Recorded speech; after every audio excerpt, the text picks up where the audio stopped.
Hi, Ken.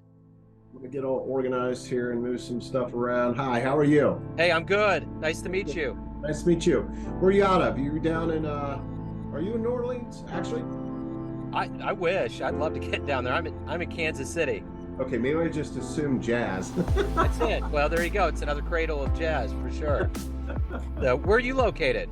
I'm just outside of Atlanta, so Sandy Springs area, but I'm extremely familiar with Kansas City. Been there many, many, many times. Lived in Colorado for about what 13, 14 years and got to Kansas City for business a lot. So Okay. love the barbecue and the burnt ends. Yeah, absolutely. Yeah, and we're really entering a new phase. I was at the NFL draft that weekend. It was here. Okay. I have never seen Kansas City on that level of octane. It is a different place. That's cool. That's Yeah. cool. I used to do business with Sprint and Hallmark there. Okay. But yeah, it's a neat city actually. I enjoy it. So Yeah. Well, I would love to get to New Orleans. We were going to go there. I got married in 2019 and we were going to go down there and a hurricane was brewing. So instead, we went to Manitou Springs, Colorado. okay, I don't know what I've heard of that, but I can't place where that is actually. Where is that? It's right by Colorado Springs. Okay, okay, all right, I gotcha, But gotcha. it's just a nice little quaint city that's kind of at the bottom of a hill or of a mountain, Yeah, just kind of nestled in there.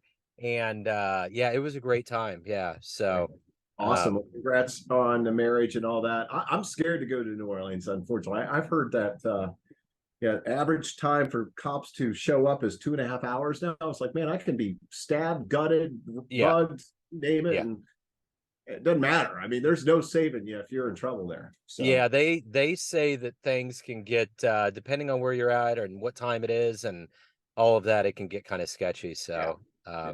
but it is a cradle of jazz. But at any rate, it's great to meet you. And speaking of, things kind of going sideways the last 3 years, we really had to deal with COVID and get through it.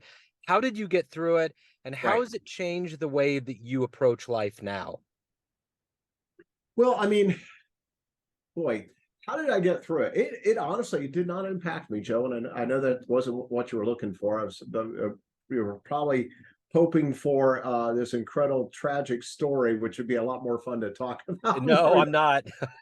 Believe me, I'm not. If you're not, okay, good. Well, I've got decades of actually working, remote, and being what I've been doing over the years, even as a fractional leader. I've worked remote. I've worked with clients in Puerto Rico and Portland and New Hampshire. I mean, all over the place, if you will. So there was really no impact to me personally or professionally.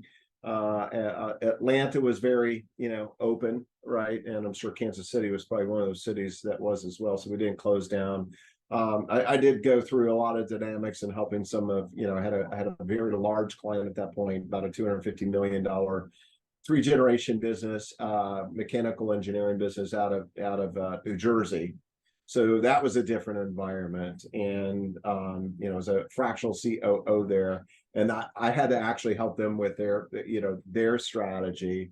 But some good came out of it. I mean, first of all, it was tough, as you can imagine. New Jersey is not Kansas, and it's not Georgia, right? So they shut down pretty tightly, but we implemented some strategies to get through that. And actually, what they learned is they could downsize a lot of their facilities and buildings and everything. And actually, it taught them a lot. It was really interesting because they were a multi-generation organization, passed down, grandfather to son, if you will. And they learned that they did not need a lot of their brick and mortar. So they actually learned how to actually go out and recruit and hire talent in remote areas that were much, much more affordable and less regulation, and survive and come out stronger in the end. So So let's get to the essence of what you do on a daily basis. I'm going to yeah, hypothetically put you in front of a bunch of grade school kids, third graders, career day. Okay. One of the yeah, kids looks up and says, "Hey, what do you do for a living?" How do you answer them? yeah. Well, my kids will tell you, Dad fixes broken companies or Okay. companies that need to get to the next level. That's it. And it took them a long time to understand that, but that's it. So I'll share my story with you a little bit if you'd like from a professional perspective.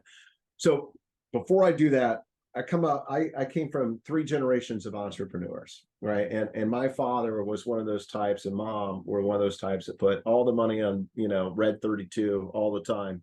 And we went through boom and bust, right? And my dad worked 90 hours a week. And you can relate, we were talking about Colorado. We'd go to bail and ski, and money's falling out of the sky. And then literally 3 months later, get home, and a couple restaurants went belly up, and my mom was borrowing money from her 10-year-old son to pay the phone bill.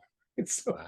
so I learned in that environment that I wanted to go out in corporate America at first. I became very conservative, right? And I didn't, and risk adverse at that point, and grew my career. And my career actually, which you might relate, because you might have remember the name since you're in Kansas City and Sprint, but there was a big business up in Denver called Quest Communications. Yeah. And I closed a $40 million software deal with them right after 9/11, literally. Which as you know, was probably not very easy to do. Yeah. And that basically springboarded my career in an executive track with BEA Systems. I was just a sales guy at that point. I was the only bag carrying sales guy in their executive program, but it was pretty cool. So I grew up the executive ranks, and for about 20 odd years, I managed teams up to 450 people. I managed P&Ls up to $500 million, North America experience, international experience. And then about 8 years ago, I made the shift. I got tired. I've worked in high tech and software. I got tired of doing 150,000 miles a year and everything, and I knew I wanted to do something different. So at that point, I dropped out and became a fractional executive, or COO, and worked with a lot of small companies, and would drop in and help them get to the next level, right? And a lot of owners, as you know, when they start out, it's a guy mowing a lawn, and then suddenly he has a crew mowing the lawn, then suddenly he has a big business, a bunch of trucks and a bunch of stuff, and he's like, man, I don't understand process, systems, leadership. I hate what I'm doing. Should I scale back? Should I just go back to mowing lawns, because that was a lot more fun? Yeah. So I saw a lot of that, and I saw a lot of these same stories repeat over and over and over again, of like just poor hiring, or making decisions on gut versus facts and data, or throwing bodies at problems versus systems and processes, and not understanding their financials and how to actually make decisions on that. So I formed actually a new company, which is on the artificial screen behind here, called the Shift Spot. And the Shift Spot it's a community built for CEOs and business owners. We surround you with coaches and experts to guide you wherever you are in life, and that's a very, very effective cost model. I came up with it because I looked at everything out there, and all your listeners have heard of it, from EO to Vistage to getting boards to getting my MBA to hiring expensive guys like me. And I determined that, I wanted to impact more people. And so we created this community that's now been up and running for a little bit over a year. And we meet business owners where they are, and we allow them to participate, paid as much or as little as they want. And we'll give them an accountability coach. We'll surround them with experts if they need help in HR or finance or whatever.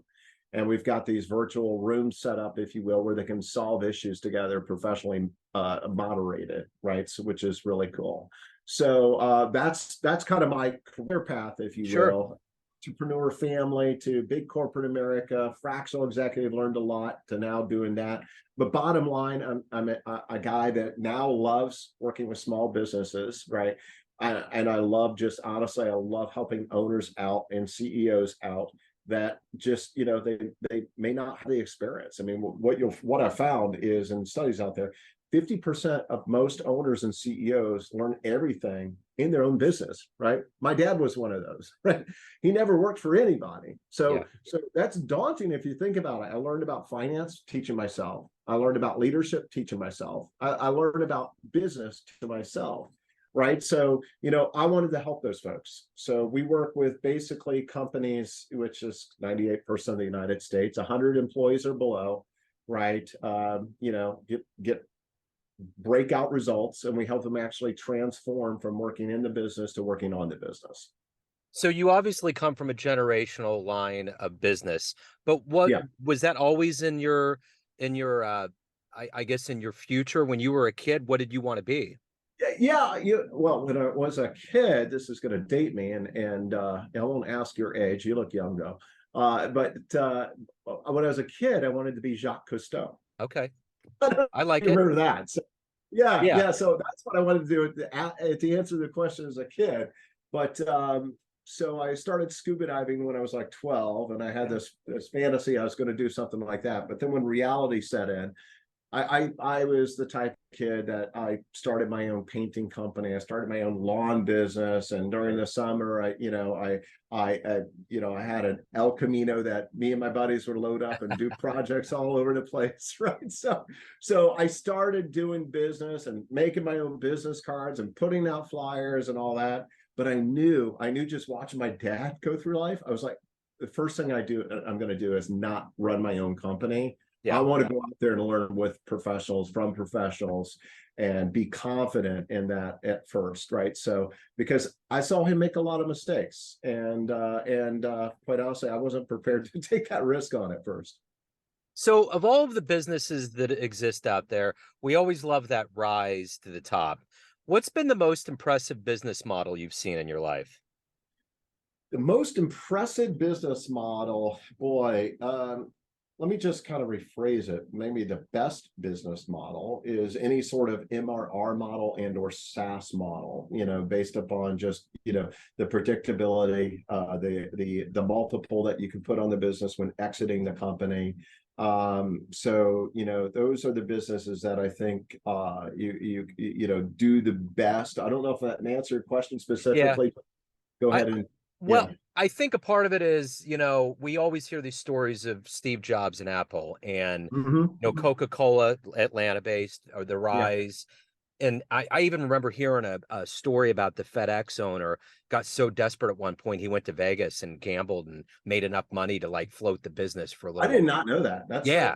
story. Yeah. So there's all of those things. I mean, you even look at like Jeff Bezos in the beginning. He Yeah. was just hawking books, just this kind of like Silicon Valley nerdy dude. And Yeah. here he is with, his supermodel. He's one of the most rich dudes in the world. It's like, so I guess my question to you is, what company in our lifetime have you witnessed where you're like, that's good? Ah, boy, anything that Musk touches, let's Okay. be honest. Yeah. I mean, anything that Elon touches, we'll see where Twitter goes. Yeah. But the guy's a genius. And, to be quite honest, I don't know if most people, I shouldn't say that, but there's a lot of people that don't truly understand his vision and mission. And look, he is a visionary, right? And his vision, he does not believe the world's going to make it. He believes that humanity is going to be wiped out. We're going to wipe ourselves out or something eventually. And his entire strategy has been figure out batteries, right? Invent these cars and figure out with the long-term goal of getting to Mars and habitat, creating a new environment there where humanity can continue. Yeah. So I think most people see him as the car guy and the battery guy, and now it's the guy that goes to space because he has too much money, right? So he's launching rocket ships. It's a guy that just has an incredible vision and everything. And I was actually very fortunate. One of the business owners I work with, he was actually, I'll keep his name out of it, but he was based or not Musk CIO actually, and helped him a lot of his internal systems and strategies and everything.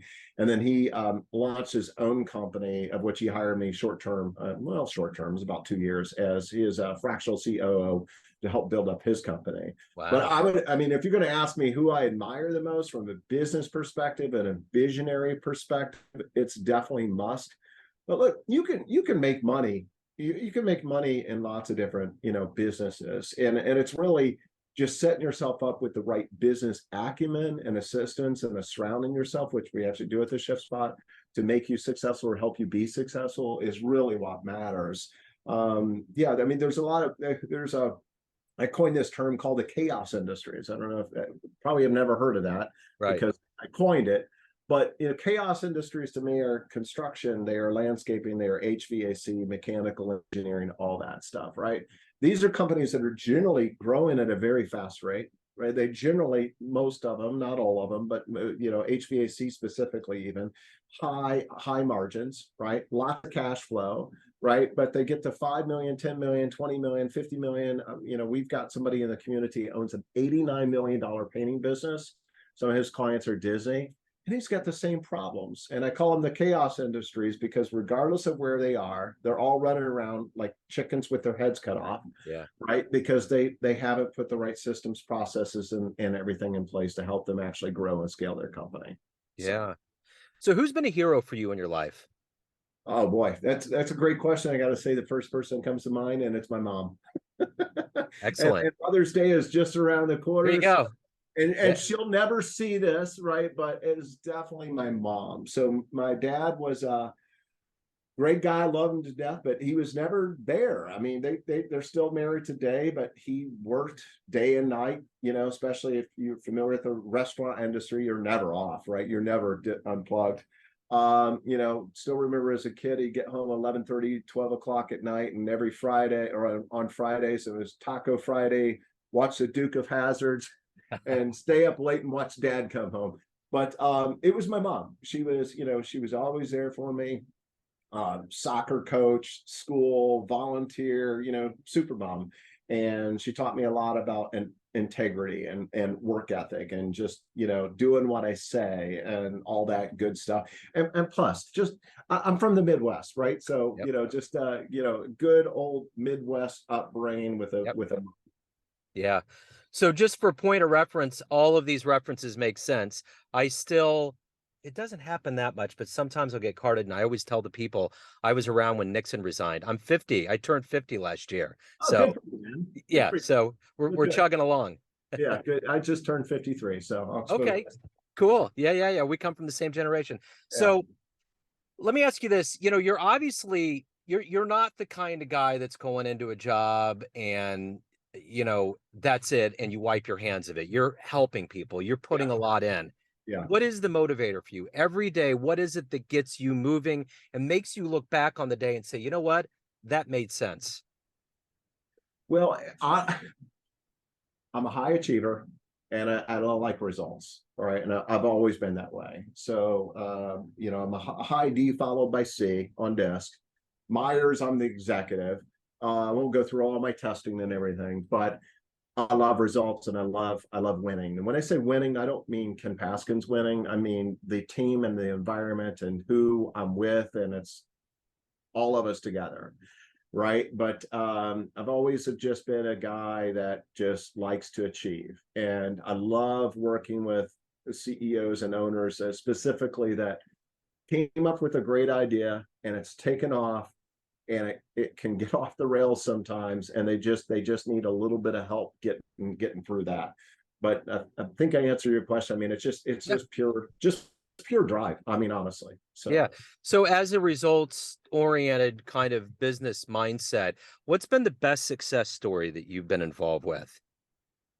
the best success story, boy, it's actually helping a current two business owners. So unfortunately, I can't disclose it, but they're in the POS restaurant space, and it was a three-way merger, right, all at the same time, and they brought me in actually to assist with that, and just the growth and the return of consolidating basically the merchant revenues with software revenues and building the organization, stabilizing the culture because we had some different cultural dynamics and everything, and assisting around that, and then working with their young CEO. I can say that these days, but he's 36, really smart, what I'll call kid, but just you know, just lack some of the experience. And a lot of times when I go in, Joe, and work with these folks, you know, they look at me as an advisor versus somebody that works for them, right? Mhm. So I think that's probably one that stands out, and probably just because it's most recent too.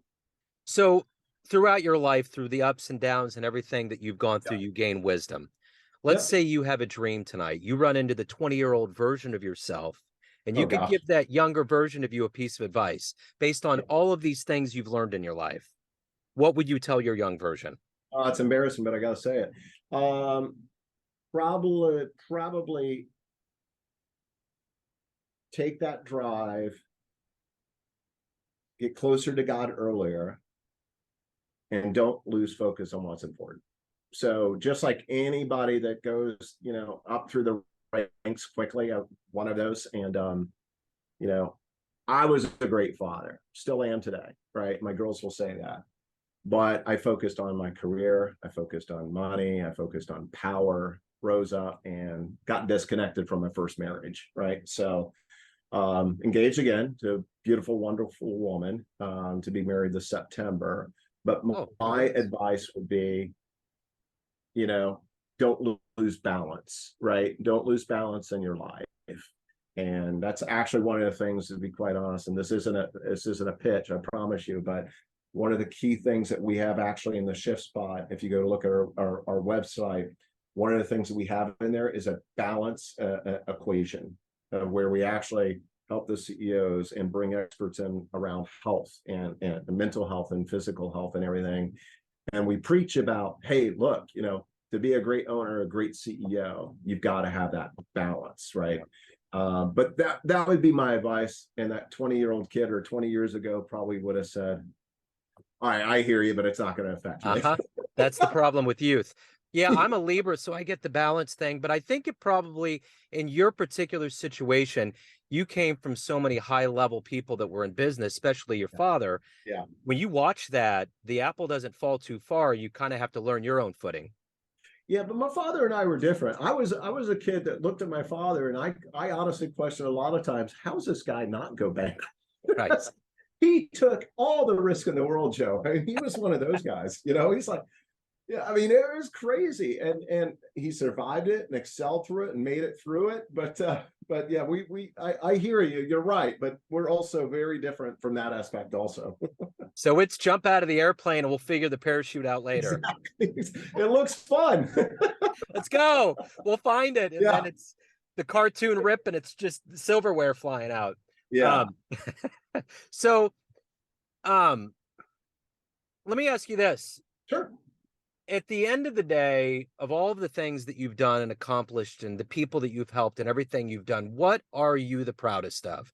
Beyond family, family's always number one. It's always kids and family's always number one. But beyond that, what are you the proudest of? What am I the proudest of? Boy, I mean,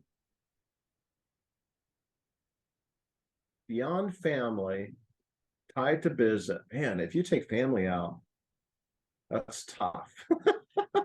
Let's just do So, family then.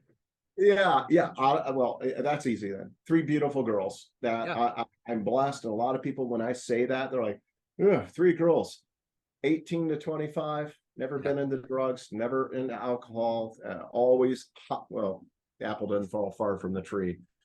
One was an overachieving triathlete that entered teams that traveled around the country and did international. Another one was intensely into ballet and had opportunities to go pro and chose not to, thank goodness, because she determined that a lot of cocaine, dad, don't do that. A lot of anorexia, don't want to do that. And I'm never going to make any money. and the other one into CrossFit and great grades. And like I said, I may not have been the best husband in the world, but I was a great father. And yeah, I've got three incredible girls. So that's it for me. I like it. So everyone has a perception of you, your Yeah. family, friends, clients, colleagues, but you're in control. What's your perception of you? Who do you think you are? A very humble, direct individual that can be too direct at times, which is both good and bad. But once you get to know me and everything, there's a lot of feelings in my heart. Yeah. And it's the old saying that God breaks us but not completely, or and everything. And I'm a different guy than I was when you asked the previous question 20 years ago. And I put family, I put individuals, I put my clients, I put other people first before me. And I didn't used to be that way. So I don't know if I'm answering a You question are. directly. Okay. Yeah, you certainly are. So as somebody that has obviously drive and zeal for life, if you could go back in time, the DeLorean pulls up in front of your house, and you could either see a sporting event or another historical event in our life in history, where would you love to go? Where would you love to be kind of in the back and watch happen?